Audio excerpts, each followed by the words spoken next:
Só tem idiota discutindo na internet.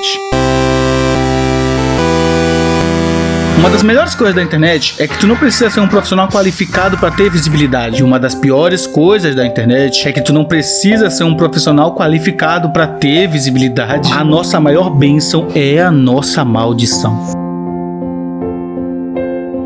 Tu pode ser um idiota completo no que tu tá falando, mas se tu falar vezes o suficiente, tu vai conseguir um público que acredita em ti. E isso é pra qualquer plataforma. Porque o que a plataforma quer é que o usuário esteja preso nela. Então ela vai recomendar pessoas que estão postando com frequência, porque são pessoas que vão prender o público por mais tempo dentro da plataforma. E eu acho que tu sabe que quanto menos difícil for de falar alguma coisa, mais vezes tu consegue falar aquela coisa. Porque se tu precisa estudar um mês pra produzir um vídeo, tu vai demorar um mês pra ter um vídeo novo. Mas se tu falar baseado nas vozes da tua cabeça, tu pode postar um vídeo por dia. É tu que no fim das contas vai ser recomendado. Então o cara que passou o mês inteiro estudando pra fazer um vídeo sobre o assunto, vai perder pra ti que naquele um mês postou 30 vídeos sobre 30 assuntos diferentes sem estudar absolutamente nenhum. Por isso, o pessoal qualificado nunca vai conseguir o mesmo público que o pessoal desqualificado. E isso é em qualquer nicho. Eu sou professor de história e eu fico meio bolado que a maioria da galera que recebe visualizações por história não é professor de história. É o Felipe Castanhari falando de história, que é um ótimo apresentador, mas não é formado na área. É o Thiago Braga que recebe visualizações, que é um dos maiores mentirosos sobre história que existe no mundo. É o Marcelo Andrade que recebe visualizações, que é também um dos maiores mentirosos que existe no mundo. É a Débora Ladim que recebe visualizações, que é uma pessoa que só tá repetindo ipsis literi do que tá no livro didático. Eu fico bolado por isso, mas eu fico contente que isso não acontece só comigo. Se você for pra conteúdo nerd, o maior canal é o Ei Nerd, que é o cara que dá um monte de canelada e fala um monte de achismo sobre um monte de assunto. Os maiores vídeos de Naruto que existem aqui no YouTube brasileiro são feitos pelo Ei Nerd, que é um cara que não consome Naruto. Enquanto os vídeos do Aizen, que é um cara que vai profundo no assunto, nunca vão receber o mesmo tanto de visualizações. Porque os vídeos do Aizen tem um intervalo de um mês entre um e outro. E o Ei Nerd pode postar numa quantidade abissal, postar 2, 3, 4, 5 vídeos por dia. E não é pra menos que o David Jones é o maior canal de games que tem no Brasil.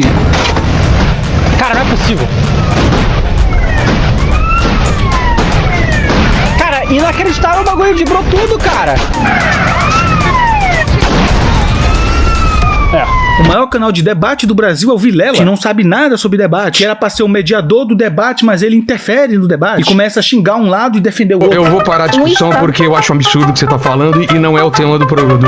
Então vamos pra outra. Eu defendo a Palestina livre do Rio ao mar. Eu também defendo a Palestina, acho um absurdo o que o governo de Israel faz. Agora você falar que não, eu não defendo, mas que isso, Vilela, eu não defendo isso de forma alguma. Não, você falou que foi um ato político.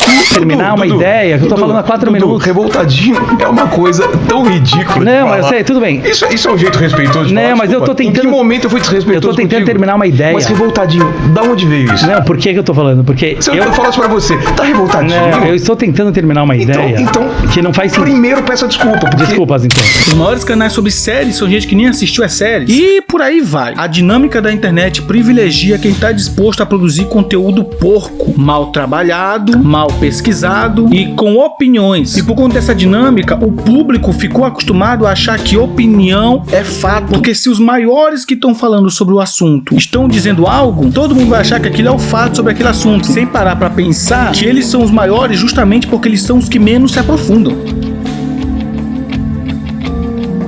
E a pior parte não é nem só que as pessoas são desqualificadas, mas é que essa dinâmica privilegia quem tá disposto a mentir. Porque é muito fácil tu fazer um vídeo mentiroso, porque tu não vai precisar pesquisar, até porque tu vai estar mentindo. Então quem tá disposto a meter um migué consegue fazer vídeo muito mais rápido. Mas quem tá disposto a falar a verdade precisa pesquisar. Ainda mais quando quem tá mentindo tem um canal gigantesco. Então tu precisa pesquisar muito a fundo o tema para poder provar que tu não tá mentindo. Porque tem 1 milhão de pessoas que acreditaram na mentira do youtuber maior. E se tu quiser provar que tu tá falando a verdade, tu tem que ponto a ponto mostrando exatamente os dados de por que tu tá certo e de por que aquele cara tá mentindo. E isso é um negócio extremamente cansativo. Por isso que eu não curto muito essa dinâmica da internet, mas infelizmente eu tô refém dela, senão eu não estaria postando vídeo aqui.